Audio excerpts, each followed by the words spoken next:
Hey everybody, it's Riker Rider, and welcome back to Let's Play The Legend of Dragoon. In today's episode, the game gets hard as we explore the Forbidden Land.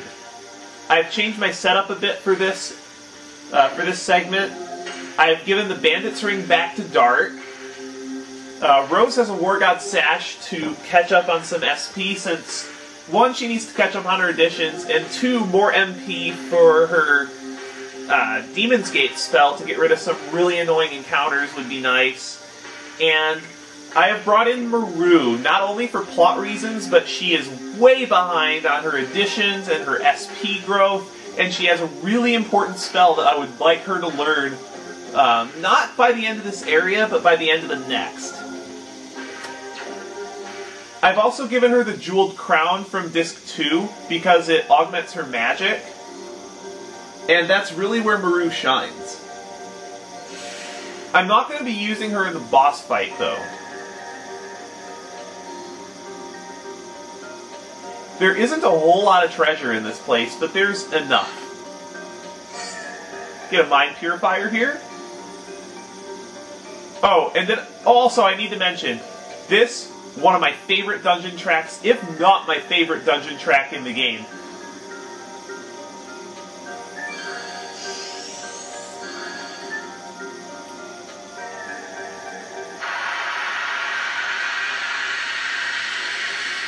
What do we got here? Because we got some new enemies, but which ones are they?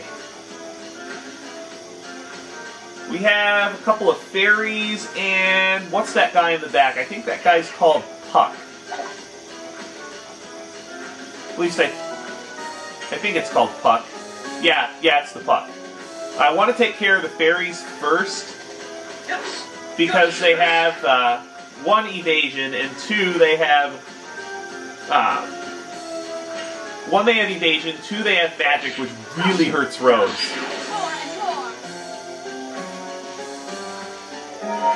And for sprites, they're tough. They have 320 HP. Oh god, a Dancing Ray. This is gonna hurt Rose so bad. Oh, not as bad as I thought.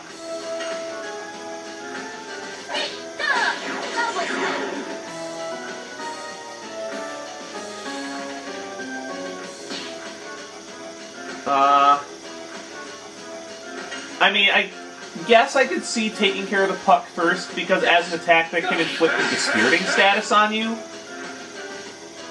But, I still think the fairies are more dangerous because they can actually deal a lot of damage to your group.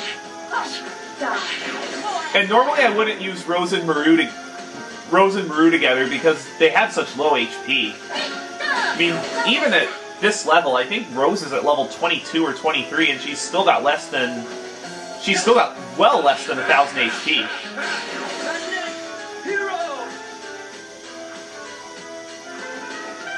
Great. Please miss. Did that miss? I think it missed. I'm gonna check. Good.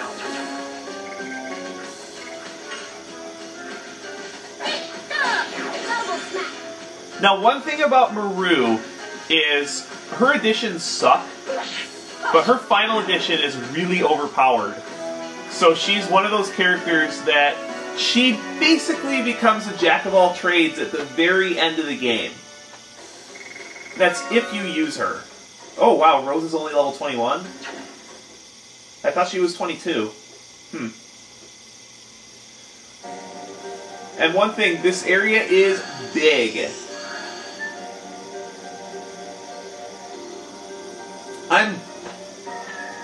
I don't even know if we're going to get through the entire area in one episode. Probably not.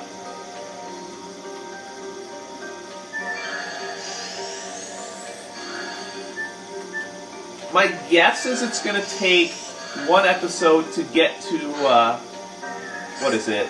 Oh, Dancer's Shoes. Awesome. I think I'm going to go ahead and give those to Rose because I want her to work on her, additions more. And the extra speed. She's not that much faster than Maru now. And Dart really doesn't need the addition practice. He's already almost halfway done with his 5th edition. This is a little bit tricky to see. That you can go underneath that pipe. It's not evident at first.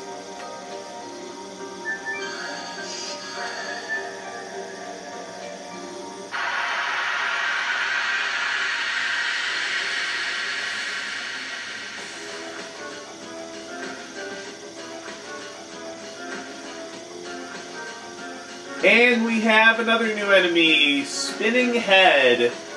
These are non-elemental enemies, and they can inflict a variety of status ailments on you. They are also immune to instant death and all status ailments. I would prioritize them above any other enemy in the battle.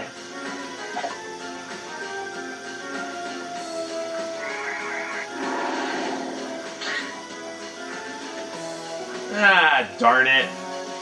I'm gonna have to use a... You know what? Do I want to use a Mind Purifier on her? Can the boss inflict any status ailments? No, the boss can't inflict any status ailments, so I'm just gonna go ahead and use one of my Mind Purifiers.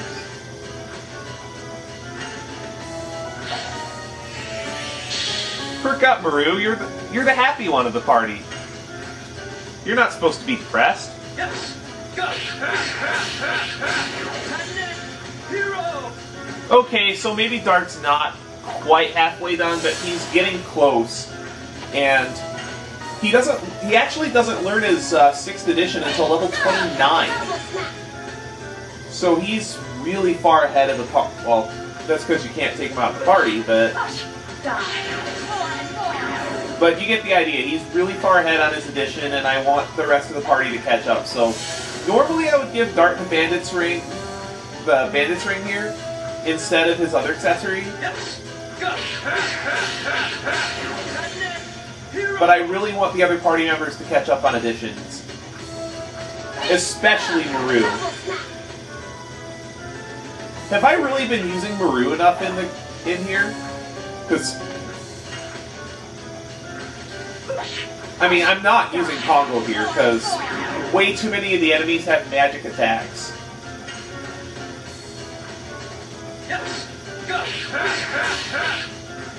Which is to be expected since it's a, it's a wiggly city.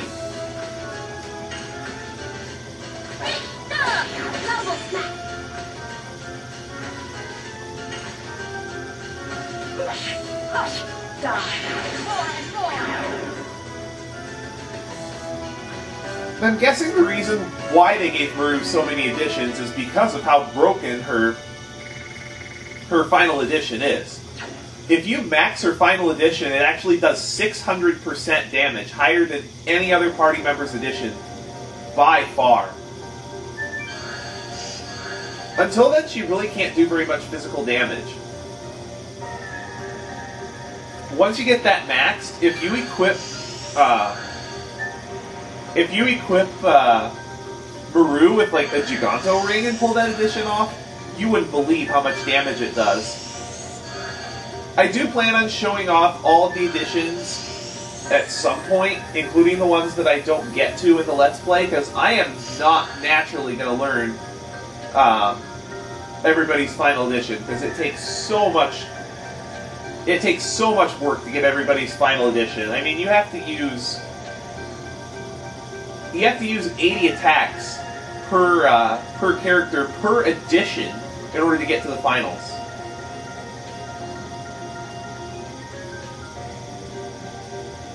So it was an arena.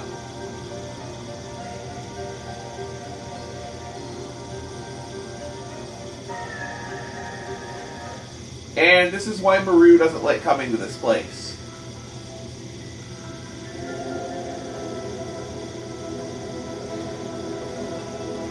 Death matches, really?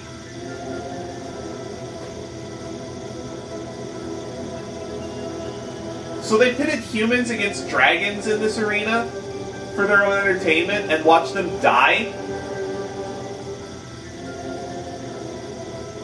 Oh, so that's why.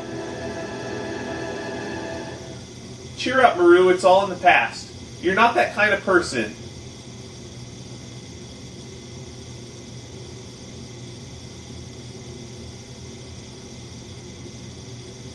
Well said, Al.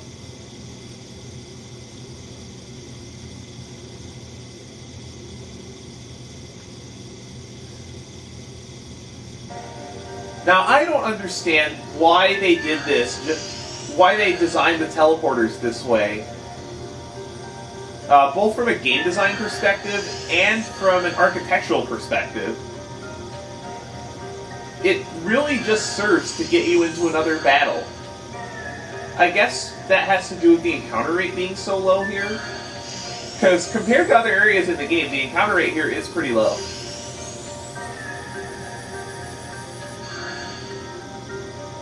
Okay, there's a recovery point here, and there's a save point back here. And the path here branches. There's two different ways you can go here. I'm going to go ahead and take the right path first, but I am going to later double back and take the other path.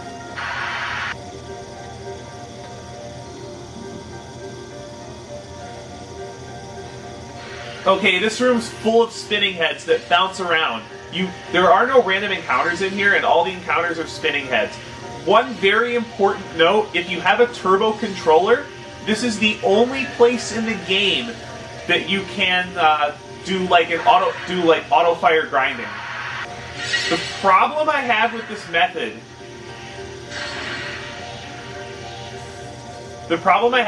method is you basically, in order to get it to work, you need 3 ultimate war gods, 1 for each of your party members, and this is a one-time area, so you won't be able to come back here, and it is extremely unlikely that you will have 30k gold to be able to, well, 20k gold if you get the one from the ship, but that's just a fluke that I managed to get that.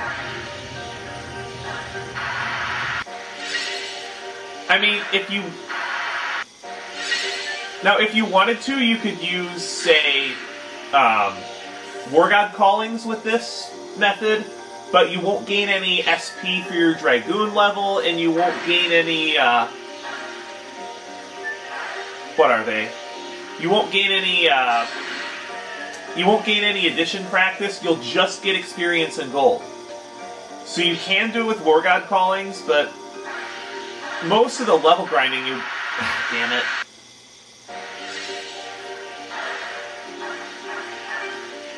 Another issue with this method is, even though it is automatic, it takes an extremely long time to work. Each encounter is only worth 99 experience, so that's 33 experience per. That's 33 experience per character. So with the amount of experience that you have at this point in the game, getting characters to level 60, even with this method, takes about 1,500 to 2,000 battles. I mean, sure, it's automatic, but I don't like using the method. I think that it's better, if you want to get your characters up to level 60, I think it's better to use a different method. One that I'll get into in I'll get into it when I get to Disc 4. It's about a third of the way through Disc 4. Do not forget this treasure chest up here. Do not leave Kadessa without getting this treasure chest, because it has the power-up. It is probably the most useful of the repeat battle items in the game. It basically doubles your damage output for 3 turns. Oh, there's one more. Like I was saying, that item basically doubles your damage output for 3 turns. It's really nice. And I think it's essential to beating some of the tougher bosses in the game. Now when you go across these 2 platforms, mash the cross button, because those platforms will fall very quickly if you don't press the action button. We get a Mind Crush here. I believe that's a weapon for Dart. And Dart's got fear status. I should probably fix that while I'm in the menu. Let's see here. I should have a Mind Purifier down here. Yeah, I do. Let's get rid of that fear. I've actually been doing really good with the battles. I haven't had to use any items yet.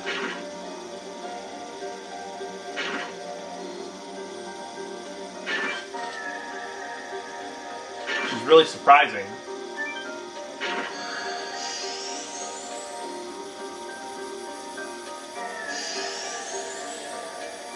Okay, we can go through that door in the center now because, well, it's open now. But now I want to go back and explore the other half of... I want to go ahead and explore the other half of Kadessa. But you know what? I'm running really low on time, so I think I'm just going to go ahead and cut the video here. Next time on Let's Play The Legend of Dragoon, I'm going to meet you back at the intersection with the save point and the recovery point, and we'll go down the other path and hopefully finish this place off. See you later, everybody!